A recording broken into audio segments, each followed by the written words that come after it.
जय मसीह की। क्या आप जानते हैं कि शैतान सबसे ज्यादा किस चीज को चाहता है?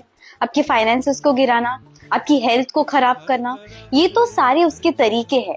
पर शैतान अगर सबसे ज्यादा किसी चीज को चाहता है तो ये चाहता है कि आप आपके मुंह से परमेश्वर की निंदा करें।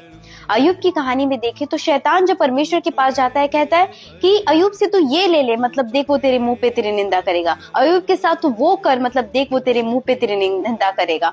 शैतान का फोकस ये नहीं था कि अय्यूब से उसकी दौलत या फिर उसकी सेहत ले लेना।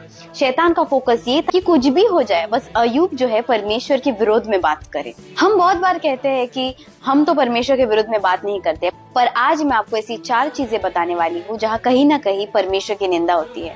सबसे पहले, जब हम परमेश्वर के सेवकों के विरोध बात करते हैं, हमें ये बात समझना जरूरी है कि जो परमेश्वर का सेवक है वो परमेश्वर से अपॉइंट किया गया।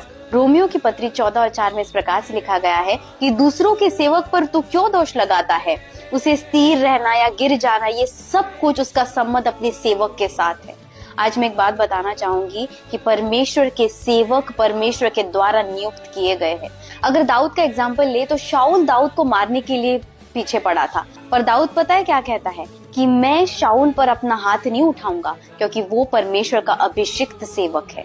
आज मैं यही कहना चाहूंगी, मैं समझती हूँ कि बहुत सारे फॉल्स प्रीचर्स या फिर झूठे भविष्यवक्ता आए हैं, पर वो तो लिखा गया है कि अंत के दिनों में झूठे भविष्यवक्ता आएंगे। उनके विरोध हमें बात करने के लिए नहीं कहा है, पर उनसे सावधान रहने के लिए हमें कहा गया है। दूसरी चीज, जब हम पवित्र आत्मा के दानों के विरुद्ध बात करते हैं, बहुत से लोगों को मैंने कहते हुए सुना है कि अन्य भाषा होती भी है क्या, लोग पवित्र आत्मा के द्वारा गिरते भी है क्या। जिस चीज को आपने अनुभव नहीं किया या जिस चीज के बारे में आपको समझ नहीं है, उस चीज के बारे में बात ही क्यों करना है? It's better you shut your mouth.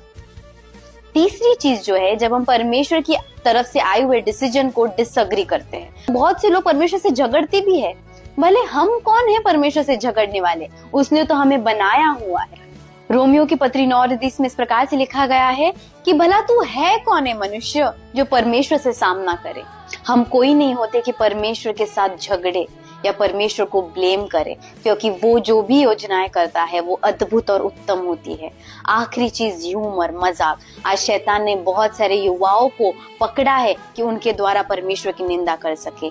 एक बहुत ही पतली रेखा है ह्यूमर और ब्लास्फेमी में, है ना। बहुत से लोग मजाक करने के चक्कर में वो लाइन क्रॉस कर रहे हैं और कहीं ना कहीं परमेश्वर की निंदा हो रही है। आज हमें खुद को एनालाइज करना बहुत जरूरी है।